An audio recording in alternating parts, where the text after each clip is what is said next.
সাপ্তাহিক শুক্রবার মানেই একটা ছুটির দিন আর সাপ্তাহিক একটা ঈদ।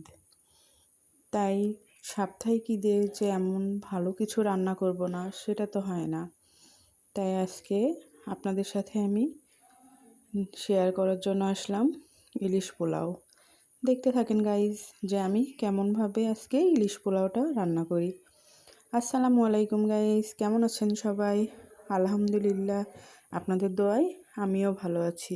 আশা করি আপনারাও যে যেখানে আছেন ভালো আছেন। আজকে দেখতে থাকেন যে আমি কেমনভাবে ইলিশ পোলাওটা রান্না করি।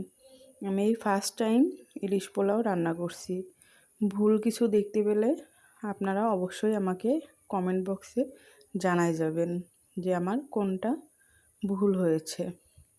আমি এখানেই প্রথমেই কিছু পেঁয়াজ কুচি বেরেস্তার জন্য তেলের ভিতরে ছেড়ে দিয়েছি।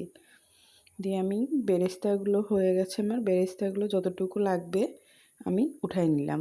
হালকা পরিমাণ কিছু রাখলাম আর এখানে অ্যাড করে দিলাম কাঁচামরিচ।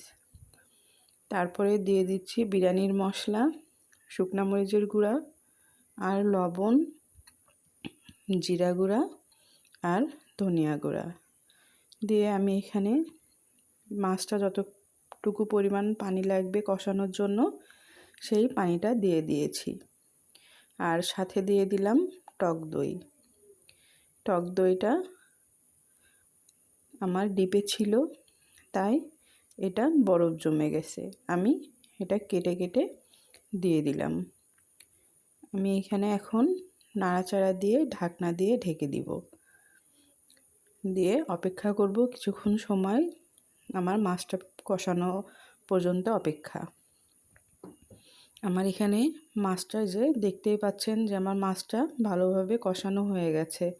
যতটুকু পরিমাণ পানি দিয়েছিলাম পানিটাও শুকায় গেছে।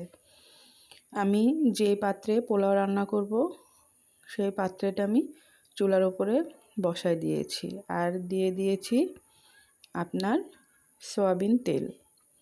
তেলের পরিমাণটা একটু বেশি দেওয়া লাগবে, না হলে ভাতটা ভালো হবে না। তেলটা গরম হয়ে যাওয়ার পরে আমি এখানে দিয়ে দিলাম পোলাওয়ের চাল। পোলাওয়ের চালটা ভালোভাবে আমি নাড়াচাড়া করে নিয়েছি আর এখানে আমি মাছগুলো অন্য পাত্রে তুলে নিচ্ছি। আর যেই মাছগুলো, যে মশলাগুলো দিয়ে আমি মাছগুলো কষাইছি সেই মাছগুলো আপনার উঠানোর পরে মশলাগুলো অবশিষ্ট থেকে গেল, আমি সেই মশলাগুলো ঢেলে দিলাম পোলাওয়ের ভিতর। এখন আমি ভালোভাবে নাড়াচাড়া করে মশলাগুলো ভালোভাবে চাউলের সাথে মিশিয়ে নিলাম। আর যতটুকু পরিমাণ পানি লাগবে আমার পোলাওটা হওয়ার জন্য আমি ততটুকু পরিমাণ পানি দিয়ে দিয়েছি। আমি এখানে দিয়ে দিয়েছি 1 কেজি চাউল। আপনারা কম বেশি করে চাউলের পরিমাণটা বুঝে শুনে দিবেন আর পানিটাও বুঝে শুনে দিবেন। আমি পানিটা দেওয়ার পরে ঢাকনা দিয়ে এখন ঢেকে দিব। আমার পোলাওটা পানিটা নিচমিক গেছে, দেখতেই পাচ্ছেন যে আমার পোলাওটা কেমন হয়েছে। যেই বেরেস্তাগুলো আমি ভেজে রেখেছিলাম সেই বেরেস্তাগুলো আমি উপরে এখন ভালোভাবে ছড়াই দিলাম। ছড়ানোর পরে আমি এখানে দিয়ে দিলাম যে ইলিশ মাছগুলো কষায়ে উঠায় রাখছি সেইগুলো। এখন আমি চাপ দিয়ে ভিতরে দেওয়ার পরে ঢাকনা দিয়ে ঢেকে দিব। আর দিয়ে দিচ্ছি এখানে ঘি।